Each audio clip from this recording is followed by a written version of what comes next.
Best education की इस पाठशाला में आप सभी का मैं स्वागत करता हूं। और जैसा कि आपको पता चला है कि आज हम फिर से करंट अफेयर्स लेकर के आपके सामने हाजिर है। और इस करंट अफेयर्स के अगली कड़ी में हम जो करने वाले हैं बिहार से रिलेटेड। और आज कुछ पॉइंट्स ऐसे आएंगे, कुछ बिंदु ऐसे आएंगे जो भारत से भी रिलेटेड होगा। अर्थात इंटरनेशनल करंट अफेयर्स को छोड़ करके स्टेट करंट अफेयर्स और नेशनल करंट अफेयर्स का ये टॉपिक्स इस वीडियो में आपको देखने को मिलेगा। तो हम आज स्टार्ट करते हैं। ज्योग्राफी के कुछ पार्ट्स है जैसे नदियों से। तो देखेंगे बिहार की सरकार ने नदियों की गणना करने का क्या लिया है, निर्णय लिया है। और इसके लिए बिहार सरकार रिवर सेंसस कराने का क्या होगा, निर्णय लिया है। तो लिखेंगे बिहार सरकार बिहार सरकार बिहार सरकार नदियों की नदियों की गणना गणना कराने का निर्णय लिया है। और इस गणना के लिए बिहार सरकार ने रिवर सेंसस कराया जाएगा। क्या कराया जाएगा? रिवर सेंसस कराया जाएगा। और इस रिवर सेंसस के अंतर्गत आपको पता होगा कि देखिए, ये एक जिला से दूसरे जिला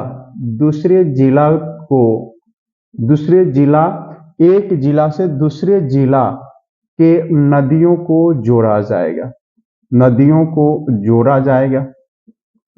जाएगा। इसके अंतर्गत नदियां कितनी लंबी है, कितनी लंबी है, कितने ब्लॉक और गांवों से होकर गुजरती है, कितने गांवों से होकर गुजरती है, इसका भी इस रिवर सेंसस में क्या किया जाएगा, डाटा को डाला जाएगा। इसके बाद देखें कि कितनी नदियां अगर किलोमीटर के आधार पर कितनी लंबी है, इसके बाद कितनी छोटी है, कितने ब्लॉक को क्रॉस करती है, ये सारे चीज क्या होगा, रिवर सेंसस में कराया जाएगा। तो बिहार सरकार ने रिवर सेंसस कराने का निर्णय लिया। पूछेगा रिवर सेंसस किससे जुड़ा हुआ है, तो नदियों की गणना से जुड़ा हुआ है। अगर आपसे पूछ लिया जाए कि अभी हाल ही में रिवर सेंसस कराने का निर्णय किस राज्य सरकारों के द्वारा लिया गया है, तो आपका ऑप्शन यानी आंसर होना चाहिए कौन सा, बिहार सरकार के द्वारा। Got it. तो पहला टॉपिक हमने देख लिया। अब दूसरे टॉपिक पर हम चर्चा करेंगे। दूसरा टॉपिक है, देखिए दूसरा टॉपिक की काफी क्या बर्निंग इश्यूज है और ये सबके घरों से जुड़ा हुआ है। देखिए, बिजली आपूर्ति के मामले में बिहार, यूपी और झारखंड से क्या हो गया, आगे निकल गया। देखेंगे बिजली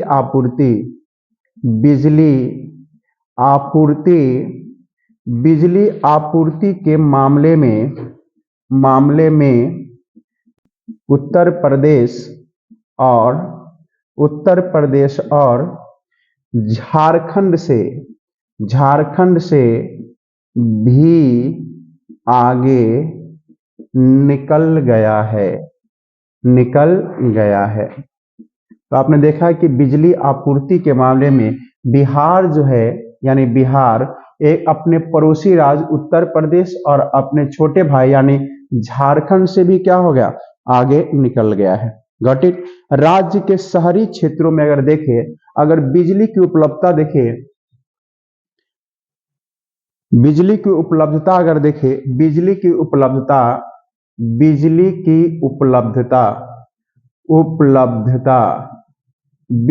उपलब्धता देखें किसमें, शहरी क्षेत्रों में। तो बिजली की उपलब्धता जो शहरी क्षेत्रों में है, किस पर 43.1 घंटे आपूर्ति हो रही है। 23 घंटा 1 मिनट क्या हो रही है, आपूर्ति हो रही है। तो बिजली के मामले में जो बिजली उपलब्धता है किसमें, शहरी क्षेत्र में, यहाँ पर 23 घंटा 1 मिनट क्या कर रहा है, 23 घंटा 1 मिनट क्या हो रहा है, उपलब्ध हो रहा है, यानी आपूर्ति कर रहा है, जो राष्ट्रीय औसत से 23.57 क्या होगा, कम है। देखिए जो राष्ट्रीय स्तर राष्ट्रीय स्तर से कितना होगा, 23.57 मिनट। अगर राष्ट्र का देखें तो 23 घंटा 57 मिनट है और बिहार में 23 घंटा 1 मिनट मिलता है, यानी कुछ ही से क्या होगा, कम है। बिहार सरकार के द्वारा शहरी क्षेत्रों में बिजली आपूर्ति की जा रही है 24 घंटे में 23 घंटा 1 मिनट, और भारत सरकार के द्वारा जो राष्ट्रीय स्तर पर 23 घंटा 57 मिनट क्या हो रहा है, बिजली आपूर्ति कर रहा है। लेकिन फिर भी औसत से क्या होगा, राष्ट्रीय औसत से क्या होगा, कम है। इसके बाद अगर देखें ग्रामीण क्षेत्र में बिजली आपूर्ति के मामले में बिहार 18वें स्थान पर है। देखिए बिहार बिहार ग्रामीण क्षेत्रों में बिहार ग्रामीण क्षेत्रों में बिजली आपूर्ति के मामले में बिजली आपूर्ति के मामले में कितने नंबर पर है, 18वें स्थान पर है, 18वें स्थान पर है, 18वें स्थान पर है। यानी अगर देखें ग्रामीण क्षेत्रों में जो बिजली दी जा रही है, तो ग्रामीण क्षेत्रों में बिजली उपलब्ध कराने के मामले में बिहार सरकार कितने स्थान पर है, बिहार का स्थान 18वें स्थान पर है। ग्रामीण क्षेत्रों में बिजली कितनी दी जा रही है, बिजली 20 घंटा कितना होगा, 1 मिनट, 20 घंटा 1 मिनट दिया जा रहा है। और शहरी क्षेत्रों में कितना होगा, 23 घंटा 1 मिनट। शहरी क्षेत्रों में 23 घंटा 1 मिनट दिया जा रहा है। और इसका देखिए भारत का औसत बिजली उपलब्धता यानी राष्ट्रीय औसत जो है 23 घंटा 57 मिनट है। देखिए ये बेसिक क्या होगा, आपको अंतर होगा, क्या होगा, तो आपने देखा कि बिजली उपलब्धता के मामले में बिहार उत्तर प्रदेश और झारखंड से भी क्या होगा, आगे निकल गया। इसके साथ ही देखिए राष्ट्रीय औसत यानी भारत में जो बिजली उपलब्धता है वो कितना, 23 घंटा 57 मिनट है, जबकि बिहार का कितना होगा, 23 घंटा 1 मिनट है। इसके साथ ही देखिए कि बिहार में जो ग्रामीण क्षेत्र में बिजली उपलब्ध कराई जाती है वो कितना होगा, 20 घंटे 1 मिनट, ठीक है। और एक है, तो ये बात समझ में आ गया। अब एक मामला ये है कि देखेंगे अभी शिक्षकों की नियुक्ति का मामला। शिक्षकों की नियुक्ति में आपने देखा कि यहाँ पर जो महिला है, जो शादीशुदा महिला है, विवाहित महिलाओं को जो आरक्षण का लाभ दिया जाएगा, तो आरक्षण के लाभ किसके पता पर दिया जाएगा, यानी उनके पिता के आवास, यानी पिता का जो आवासीय है उस पिता के आवासीय के आधार पर क्या होगा, आरक्षण का लाभ दिया जाएगा। अर्थात आपकी जो उनका पिता है, पिता का जहां मूल निवास है, उसी मूल निवास के स्थान पर विवाहित महिलाओं को आरक्षण का लाभ दिया जाएगा। मान लीजिए कोई एक्स नाम की महिला है और ये कहाँ है, यूपी की है, कहाँ है, यूपी की है, और उसका शादी कहाँ हुआ है, शादी बिहार में हुआ है, गॉट इट, बिहार में हुआ। या कोई वाई नाम की महिला है और वो कहाँ की है, बिहार की है, और उसकी शादी कहाँ हुआ, यूपी में हुआ। पिता का मूल स्थान कहाँ, यूपी में है, तो शादी कहाँ हुआ, बिहार में, तो इसको आरक्षण का लाभ नहीं दिया जाएगा। और ये वाई नाम की महिला है जिनके पिता का मूल स्थान कहाँ है, ये पिता और ये शादी वाला मैटर है, शादी, तो पिता का मूल स्थान कहाँ, बिहार, और शादी कहाँ हुआ, यूपी में। अब क्या होगा कि ये बिहार का जो एड्रेस है उनके पिता का, अब इनको क्या किया जाएगा, आरक्षण दिया जाएगा। लेकिन यहां मामला है केवल पति के निवास स्थान केवल पति के निवास स्थान के आधार पर, केवल पति के निवास स्थान के आधार पर उसे आरक्षण से वंचित, उसे आरक्षण से वंचित वंचित नहीं किया जाएगा, नहीं किया जाएगा। यहां शब्द एक आ रहा है कौन सा, उसे आरक्षण से केवल पति के निवास स्थान के आधार पर उसे आरक्षण से वंचित नहीं किया जाएगा। यानी केवल इसलिए कि उस महिला का, जो बिहार की महिला है और उसका शादी उत्तर प्रदेश में हो गया, केवल इस आधार पर उसे आरक्षण से वंचित नहीं किया जा सकता है। तो सवाल उठता है किस आधार पर उसे आरक्षण दिया जाएगा। और इसका जो गाइडलाइन है आप देखेंगे, जो बिहार शिक्षक नियुक्ति नियमावली है उसको क्या करना होगा, आपको डिटेल से पढ़ना पड़ेगा। तो अभी उसका चर्चा हम यहाँ नहीं करेंगे, लेकिन एक बात है कि बिहार की महिलाओं को जो आरक्षण का लाभ दिया जाएगा उसके पति के पिता के निवास स्थान के आधार पर, यानी पिता के मूल स्थान, मूल निवास स्थान के आधार पर दिया जाएगा। ठीक है, एक तो तीसरा हमने कर लिया। अब चौथे की तरफ हम बढ़ते हैं। पहले इसको हटाएं।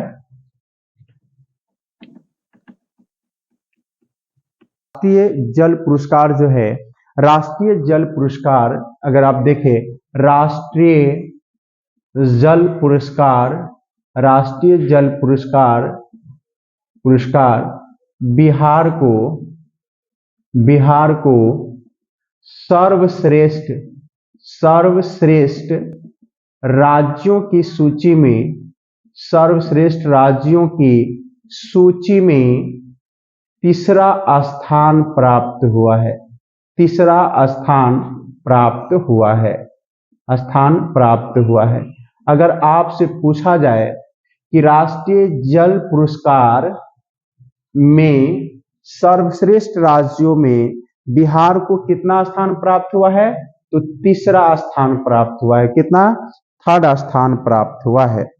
और इसका जो अवार्ड दिया जाता है बिहार की, यानी कौन दिया रहा है, केंद्रीय जल शक्ति मंत्रालय के द्वारा यह पुरस्कार दिया जाता है। तो नेक्स्ट पॉइंट लिखेंगे, केंद्रीय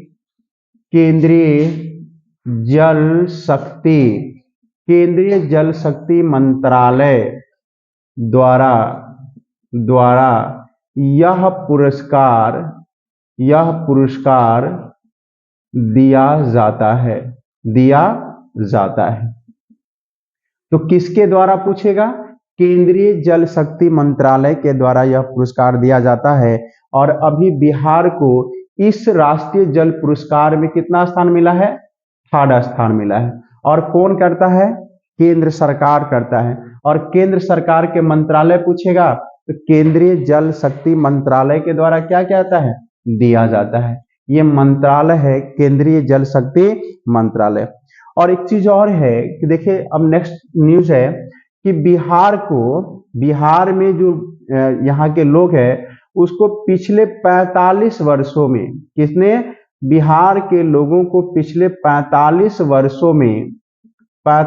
वर्षों में उनकी जो जीवन प्रत्याशा है, उनकी जीवन प्रत्याशा को आप एज मानिए, एज, तो उनकी जो एज है 45 सालों में कितना वर्ष बढ़ गया है, 16 वर्ष बढ़ गया है। कितना वर्ष गया है, 16 वर्ष बढ़ गया है। यानी पिछले 45 वर्षों में बिहार के लोगों के उम्र में 16 वर्ष क्या हो गया, बढ़ गया है। मान लीजिए कि कोई व्यक्ति पहले 50 साल जीता था, 45 साल, अब उसमें जोड़ देंगे तो कितना, 11 4 1 5, यानी अब कितना हो गया, 61 वर्ष। ये एग्जाम्पल के तौर पे है, लेकिन कितना बढ़ा है उसकी चर्चा हम अब करेंगे। तो देखेंगे राष्ट्रीय जो औसत आयु है, तो देखिए राष्ट्रीय औसत 70 वर्ष है। देखिए राष्ट्रीय औसत आयु कितना है, 70 वर्ष है। कितना है, 70 वर्ष है। यानी राष्ट्रीय औसत आयु पूछेगा तो कितना, 17 वर्ष है, 70 वर्ष है। कितना, 70 वर्ष। अगर इसकी हम गणना को अगर देखें तो देखिए, बात को यहाँ एक चार्ट के माध्यम से समझना है। देखिए 1934 से लेकर के 1950 तक, यहां तक लोगों का जो एवरेज आयु था ये कितना था? 34 वर्ष था। कितना? 34 ईयर्स, 34 वर्ष। यानी 1934 से 1950 तक लोगों का ये कौन सा राष्ट्रीय है? तो राष्ट्रीय स्तर पर देखें तो 1950 तक लोगों के औसत आयु कितना थे? 50 वर्ष थे। इसके बाद अगर आप देखें 1970-75 में, ये 1970 से लेकर 1975 तक इसके जो उम्र में बढ़ गए, कितना होगा? 52.1%। कितना बढ़े? 9 वर्ष बढ़ गए। 52.9 वर्ष, 9 वर्ष हो गया। तो 52.9 वर्ष हो गया। कब? 1970 से लेकर 1975 तक। और इसके बाद देखेंगे 2016 से लेकर के 2020 तक। अगर 2016 से 2020 के बीच में देखें तो इसके उम्र में 69.5 वर्ष हो गया। कितना हो गया? 69.5 वर्ष। देखिए, तो वर्तमान जो आयु है, औसत आयु कितना है? 69.5 वर्ष है। किसका? ये राष्ट्र का है। औसत, राष्ट्रीय औसत है। अब हम आ जाएंगे किस पर? बिहार पर। तो राष्ट्रीय स्तर पर आपने देखना। अब यहाँ पर एक चीज और देखना है कि राष्ट्रीय स्तर पर ग्रामीण क्षेत्र और शहरी क्षेत्र। तो देखिए, राष्ट्रीय स्तर पर, राष्ट्रीय स्तर पर, राष्ट्रीय स्तर पर, राष्ट्रीय स्तर पर अगर देखें तो दो डाटा, एक तो आपको लेंगे कौन सा? ग्रामीण क्षेत्र का, और सेकेंड वन लेंगे हम लोग किसका? शहरी क्षेत्र का। शहरी क्षेत्र का, शहरी क्षेत्र का। ठीक है, तो ग्रामीण क्षेत्र का देखें तो 68.6 वर्ष है। कितना होगा? 68.6 वर्ष है। यानी ग्रामीण क्षेत्र में लोग जो एवरेज जीते हैं कितने? 68.6 वर्ष जीते हैं। और शहरी क्षेत्र में अगर देखें तो 73 कितना? 2 वर्ष जीते हैं। कितना? 73.2 वर्ष जीते हैं। अब देखें, ग्रामीण क्षेत्र में को लोग काम ज्यादा करते हैं और शरीर पर ध्यान कम देते हैं, और शहरी क्षेत्र में लोग काम करते भी है तो यहाँ पर क्या करते हैं? शरीर पर, अपने जीवन स्तर पर ध्यान ज्यादा देते हैं, साफ सफाई पर ध्यान ज्यादा देते हैं। इसके बाद थोड़ा भी सर दर्द करेगा, बीमार पड़ेगा, तुरंत क्या करेगा? डॉक्टर के पास जाता है, जिसके कारण उनके उम्र ग्रामीण क्षेत्र की अपेक्षा शहरी क्षेत्र वालों के लिए क्या है? ज्यादा है। अगर हम बिहार का डाटा देखें तो बिहार में देखें, बिहार में चूंकि एग्जाम हमारा बिहार से रिलेटेड है भी है, तो उसको हम देखें तो बिहार में आप देखेंगे ग्रामीण क्षेत्र, बिहार में ग्रामीण क्षेत्र, और एक तरफ देखेंगे कौन सा? शहरी क्षेत्र, शहरी क्षेत्र। तो ग्रामीण क्षेत्र में अगर देखें तो ग्रामीण क्षेत्र में 61.1 वर्ष है। यानी औसत उम्र कितना? 61.1 वर्ष है। यानी 61.1 वर्ष कौन लगते हैं? यहाँ जीते हैं। कहां से? बिहार में। और शहरी क्षेत्र में अगर देखें 71.9 वर्ष है। कितना? 79.1 वर्ष है। अब देखिए, लगभग 10 वर्षों का अंतर है बिहार के ग्रामीण क्षेत्रों में और शहरी क्षेत्रों में। लेकिन भारत के राष्ट्रीय स्तर पर देखें तो ग्रामीण क्षेत्र और शहरी क्षेत्र, तो ग्रामीण क्षेत्र में 68.6 है और शहरी क्षेत्र में 73.2 वर्ष है। लेकिन ग्रामीण क्षेत्र की अगर डाटा को अगर देखें तो ग्रामीण क्षेत्र में 61 कितना है? 61.1 वर्ष है। ये 1 ईयर है। Got it? और यहाँ पर 71.9 वर्ष है। तो दोनों के अंतर में लगभग 10 वर्षों का अंतर क्या होता है? पाया जाता है। अब यहाँ पर एक डाटा और लेंगे कि बिहार के ग्रामीण महिला, बिहार के ग्रामीण महिला, कौन सा? ग्रामीण महिला की उम्र। अब देखते हैं कौन ज्यादा जीता है। पुरुष ज्यादा जीते हैं कि महिला ज्यादा, किसकी आयु ज्यादा है, विशेषकर किसमें, बिहार में। तो बिहार में अगर देखें तो महिला की जो औसत आयु है 68.9 वर्ष है। 68.9 वर्ष कौन जी रही है, महिलाएं। हमारी माता का उम्र कितना है, 68.9 वर्ष है। और इसका पुरुष की अगर बात करें, बिहार के पुरुष की अगर बात करें तो पुरुष का 69.3 वर्ष है, 69.3 वर्ष है। Got it. तो यहां पर दो डाटा निकल कर आया, बिहार के पुरुषों की औसत आयु 69.3 वर्ष है और बिहार के ग्रामीण महिलाओं की औसत आयु कितना होगा, 68.9 वर्ष है। ये ग्रामीण क्षेत्र की महिला और ये शहरी क्षेत्र की पुरुष, शहरी क्षेत्र के पुरुष। Got it. अब यहां 2-3 लाइन लिखेंगे फटाफट, राइट डाउन कीजिए। शहरी क्षेत्र में रहने वालों की औसत आयु, शहरी क्षेत्र में रहने वालों की औसत आयु 71.9 वर्ष है। शहरी क्षेत्र में रहने वालों की औसत आयु 71.9 वर्ष है, 9 वर्ष है। जबकि शहरी क्षेत्रों के पुरुषों की औसत आयु, जबकि शहरी क्षेत्रों के पुरुषों की औसत आयु, जबकि शहरी क्षेत्रों की पुरुषों की औसत आयु 72.3 वर्ष है। जबकि शहरी क्षेत्रों के पुरुषों की औसत आयु 72.3 वर्ष है। जबकि शहरी क्षेत्र की महिलाओं, जबकि शहरी क्षेत्र की महिलाओं की औसत आयु 71, जबकि शहरी क्षेत्र की महिलाओं की औसत आयु 71.3 वर्ष है। गॉट इट, इतना याद रखना है। नेक्स्ट हम चलते हैं, एक बिहार मौसम ऐप आया है और आपको पता है कि अब डिजिटल क्रांति है और डिजिटल क्रांति के माध्यम से हर चीज को लोग अपने हाथों में काबू करना चाहता है। इसी कड़ी में आप देखें, बिहार सरकार ने एक मौसम ऐप को जारी किया है और इस मौसम ऐप के तहत बिहार में क्या करेगा, 5 दिन पहले मौसम की जानकारी आपको दी जाएगी। पहले इसको मैं हटा लूं फटाफट।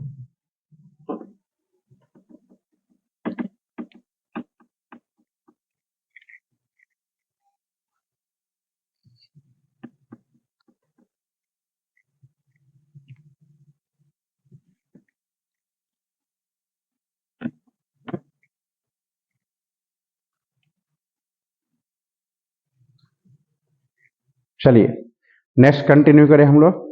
मौसम बिहार ऐप से 5 दिन पहले मौसम की जानकारी मिलेगी।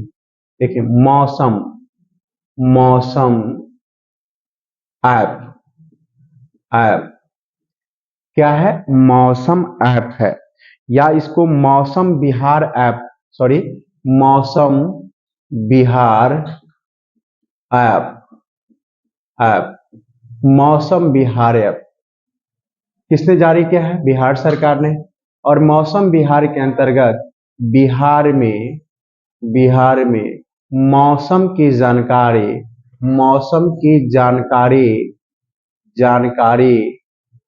5 दिन पहले प्राप्त हो जाएगी। देखिए अब हम क्या करते हैं कि प्रकृति पर भी हम क्या कर रहे हैं, धीरे धीरे कंट्रोल करते जा रहे हैं। जैसे आप देखिए अगर तापमान बढ़ जाता है तो घरों में हम एसी, कूलर और फ्रिज का प्रयोग करते हैं और बढ़े हुए तापमान को हम क्या करते हैं, कंट्रोल कर पाते हैं। उसी प्रकार अगर आप देखें, अगर चीन को अगर देखें तो वहां पे चीन ने क्या किया है कि सूर्य भी बना ले, कृत्रिम सूर्य भी बनाया है। अब चंद्रमा बनाने की भी बात किया जा रहा है। तो धीरे धीरे प्रकृति के साथ हम जितना खिलवाड़ करेंगे प्रकृति हमारे खिलाफ उतनी ही ज्यादा हो जाएगी और इसका प्रभाव एक लंबे अंतराल के बाद हमें देखने को मिलती है। Got it. नेक्स्ट पॉइंट पे हम चले। अब देखेंगे अभी हाल ही में एक जाति आधारित गणना हुआ है और जाति आधारित गणना पर हम एक विशेष लाइव आएंगे फिर से, और उसके बाद या तो फिर हम एक वीडियो बना करके शेयर करेंगे। तो जाति आधारित गणना की चर्चा हम अभी यहाँ पर नहीं करेंगे क्योंकि उस पर हम ऑलरेडी एक सेशन लेने वाले हैं। ठीक है, तो अब हम जो एक्स्ट्रा अब नेक्स्ट न्यूज है विश्वकर्मा योजना। आपको पता होगा कि विश्वकर्मा योजना ये कभी क्या होगा, चर्चा में है। और प्रधानमंत्री तो लिखेंगे नेक्स्ट है विश्वकर्मा, ये राष्ट्रीय स्तर विश्वकर्मा योजना, विश्वकर्मा योजना, विश्वकर्मा योजना। और आपको पता है कि प्रधानमंत्री जी ने कौन सा, प्रधानमंत्री जी ने विश्वकर्मा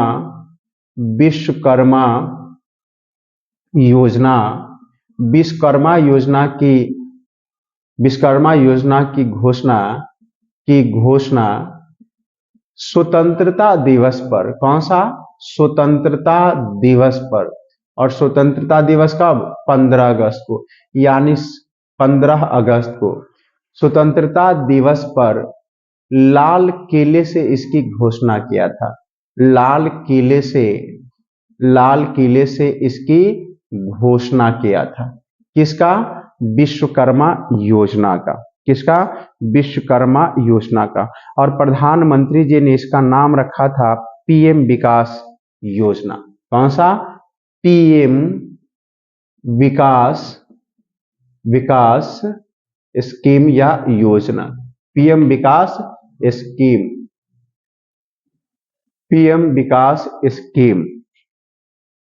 और बजट 2023-24 में भी इसका प्रावधान किया गया। क्या किया गया, बजट 2023-24 में भी इसका प्रावधान किया गया। Got it. मुख्य रूप से ये ओबीसी जातियों के लिए है। कौन सा, ओबीसी वर्ग के लिए है। और आपको पता हो कि जो ओबीसी वर्ग है, इस ओबीसी वर्ग के लगभग 140, लगभग कितना, लगभग 140 जातियों को शामिल किया गया है।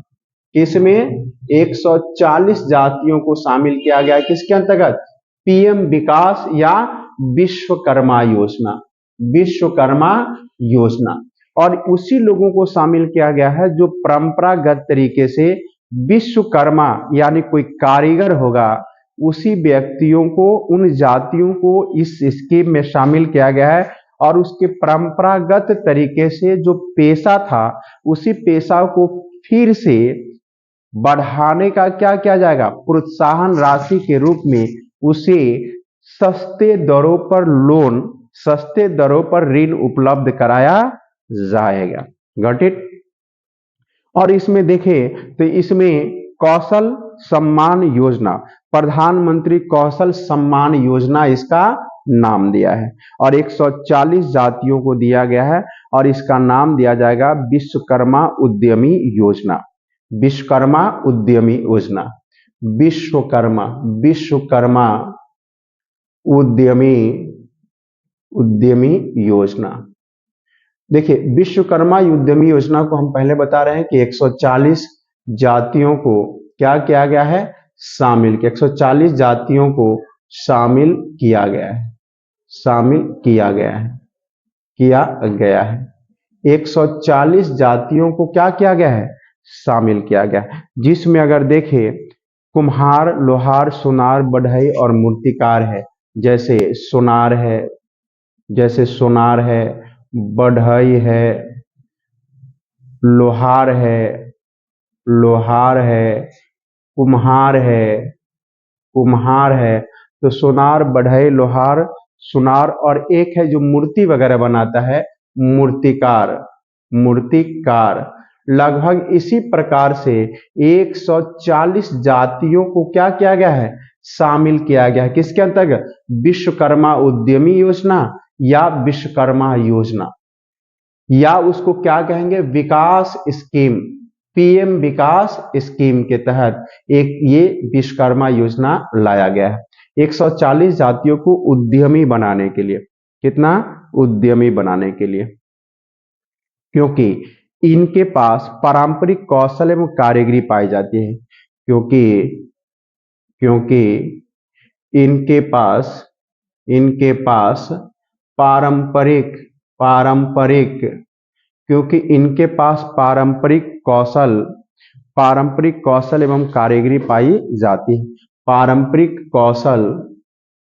कौशल एवं कारीगरी कारीगरी पाई जाती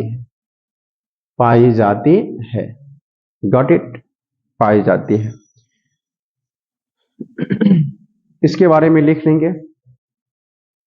पीएम विकास लिखेंगे इसके बारे में। पीएम विकास ऐसे लोग जो पारंपरिक कारीगरी एवं कौशल से जुड़े रहे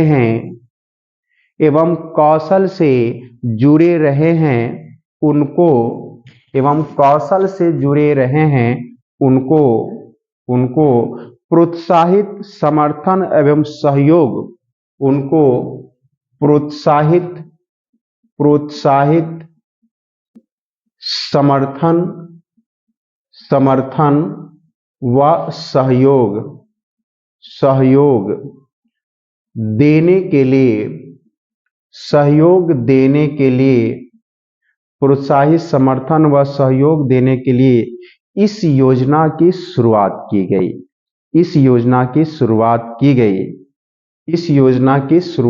गई। इसके अंतर्गत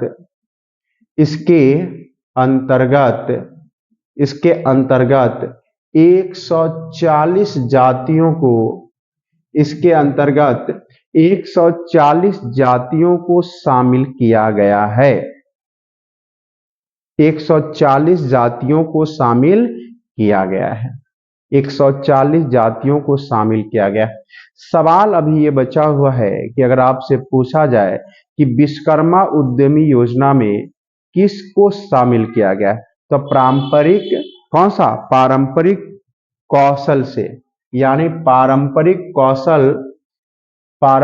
कौशल से जो जुड़े हुए हैं, यानी अपने जाति के आधार पर, जैसे कुम्हार चाक चलाएगा, बढ़ई क्या करेगा? लकड़ी का काम करेगा, लोहार क्या करेगा? लोहा से बर्तन बनाएगा, लोहा से अलग अलग कलपुर्जे बनाते हैं, अलग अलग पार्ट्स बनाते हैं, या फिर सुनार क्या करता है? यहाँ पर आभूषण बनाता है। तो ऐसे व्यक्तियों को प्रोत्साहन देने के लिए भारत सरकार ने विश्वकर्मा उद्यमी योजना लेकर के आया है। इसके अंतर्गत हमने कहा कि 140 जातियों को शामिल किया गया है, और 140 जाति विशेषकर वे वर्ग है जो ओबीसी वर्ग से आते हैं, और इन्हीं वर्ग को यानी उद्यमी बनाने के लिए भारत सरकार का एक पहल है। क्या होगा? एक पहल है। Got it? अब इसको हम हटा सकते हैं, आप नोट डाउन कर लिए होंगे, ठीक है।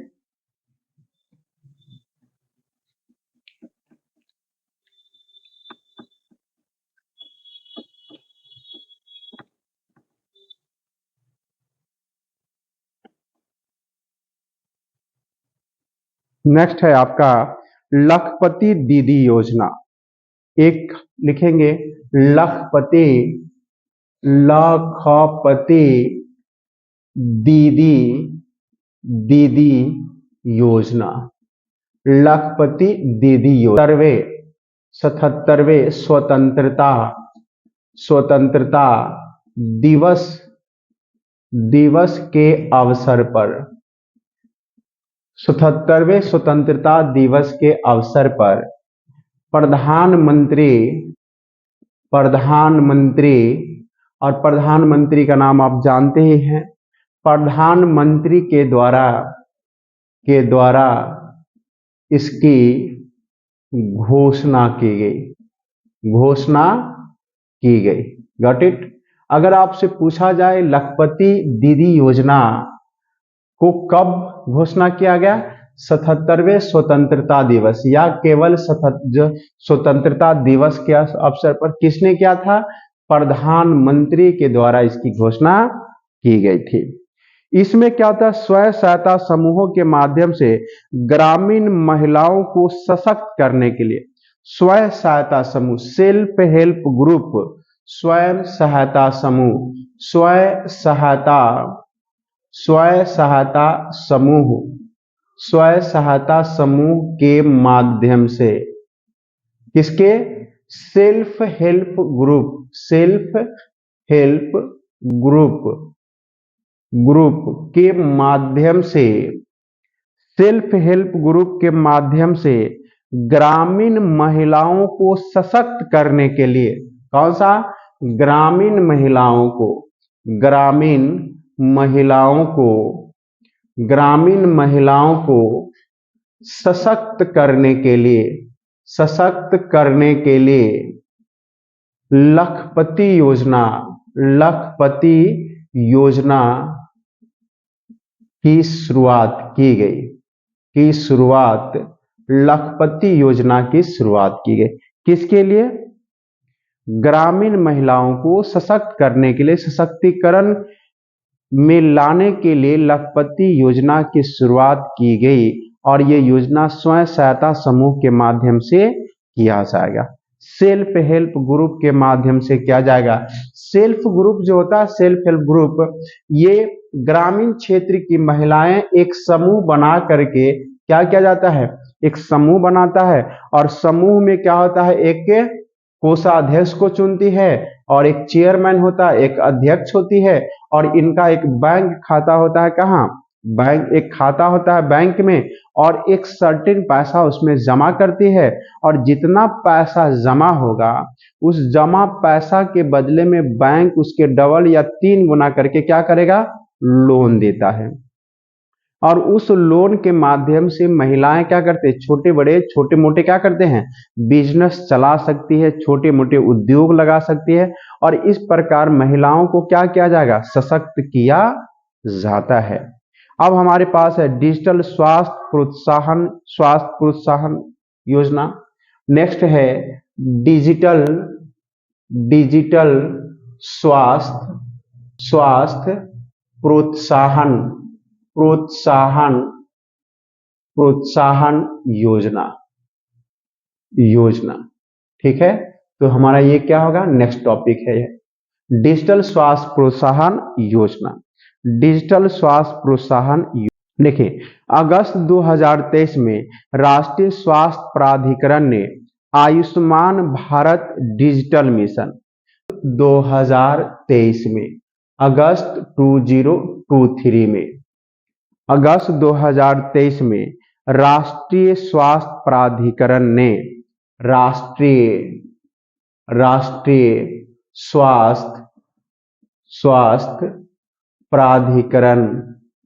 राष्ट्रीय स्वास्थ्य प्राधिकरण ने आयुष्मान भारत डिजिटल मिशन के तहत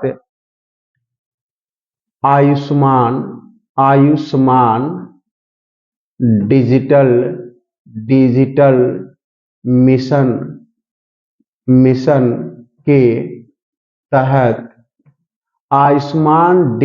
मिशन के तहत, आयुष्मान डिजिटल मिशन के तहत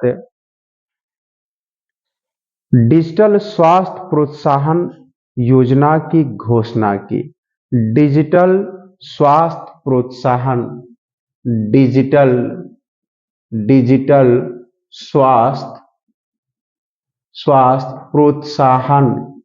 प्रोत्साहन योजना की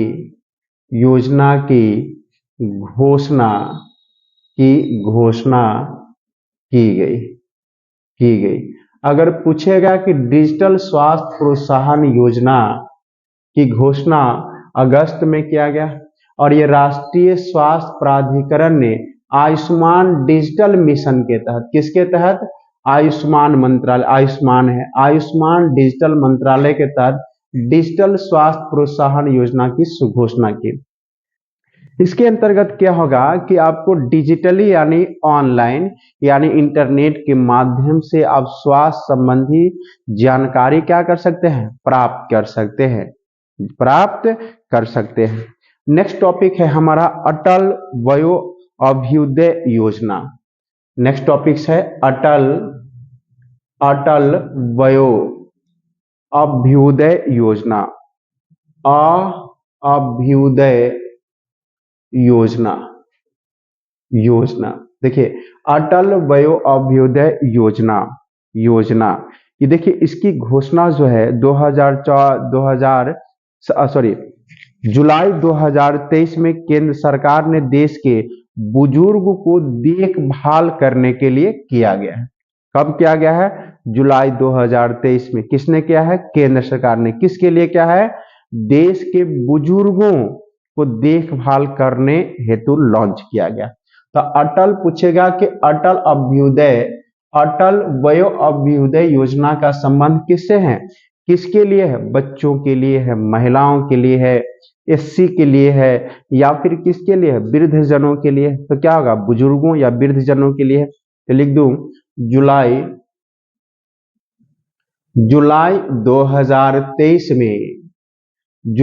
2023 में केंद्र सरकार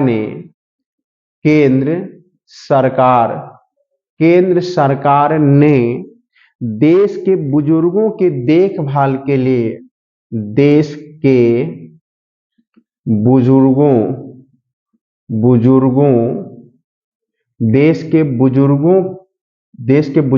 के देखभाल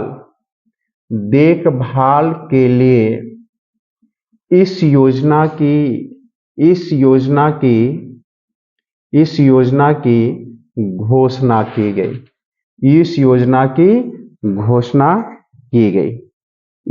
की घोषणा की गई। तो पूछेगा अटल वयो अभ्युदय योजना का संबंध बुजुर्गों से है। कब लॉन्च किया गया? 2023 में किया गया। किसने लॉन्च किया? केंद्र सरकार ने किया गया। ठीक है। नेक्स्ट है पोषण भी पढ़ाई भी कार्यक्रम। लिखेंगे पोषण भी पढ़ाई भी कार्यक्रम। पोषण भी पढ़ाई भी कार्यक्रम। देखिए पोषण भी पढ़ाई भी ये जो कार्यक्रम है ये आंगनबाड़ी के माध्यम से महिला एवं बाल विकास मंत्रालय द्वारा पोषण भी पढ़ाई भी कार्यक्रम की योजना की शुरुआत की है। किसके द्वारा? महिला एवं बाल विकास मंत्रालय द्वारा। महिला एवं बाल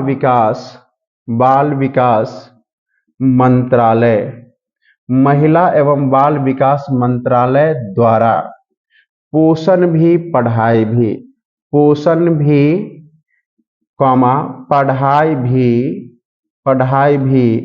कार्यक्रम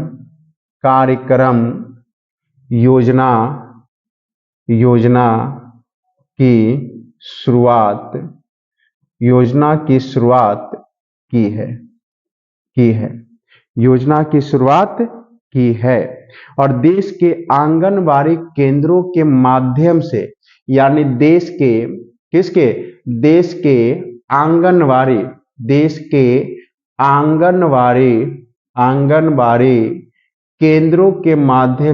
आंगनबाड़ी केंद्रों के माध्यम से यह योजना संचालित की जाएगी। Got it? इतना अभी आपको क्या रखना है? याद रखना है। अब एक योजना होता है आत्मनिर्भर हॉर्टिकल्चर क्लीन स्कीम। अब हम नेक्स्ट, आप देखिए आज की क्लास टाइम हो गया है, मुझे कहीं और भी जाना है, तो आज की क्लास को हम यहीं विराम देते हैं और इसका नेक्स्ट पार्ट के लिए हम कल फिर से हाजिर होंगे। जब तक आप इस वीडियो को देख करके आप नोट्स बड़े अच्छे से बना लीजिए और बाकी फिर हम कल इसी समय आपके सामने हाजिर होंगे नए टॉपिक के साथ। कुछ टॉपिक हमने अभी बात करना चाह रहे थे लेकिन समय की पाबंदी के कारण आज हम यहीं पर इसको समाप्त करेंगे। जब तक के लिए आप स्वस्थ रहिए, अच्छे रहिए और अपना ख्याल जरूर रखिएगा, क्योंकि एग्जाम अब करीब आ गया है। और जब एग्जाम करीब आता है तो आपको पता है कि बिना किसी तनाव का आप अपने जीवन को क्या करना है, आगे बढ़ाना है। और तनाव में किया गया कोई भी कार्य वो हमेशा क्या होता है, गलत परिणाम देता है। इसलिए तनाव से मुक्त रहिए, स्वस्थ रहिए, खुश रहिए और इस वीडियो को देखते रहिए। मौका मिले तो आप शेयर भी कर देना है, लाइक भी कर दीजिए। ठीक है, चलिए।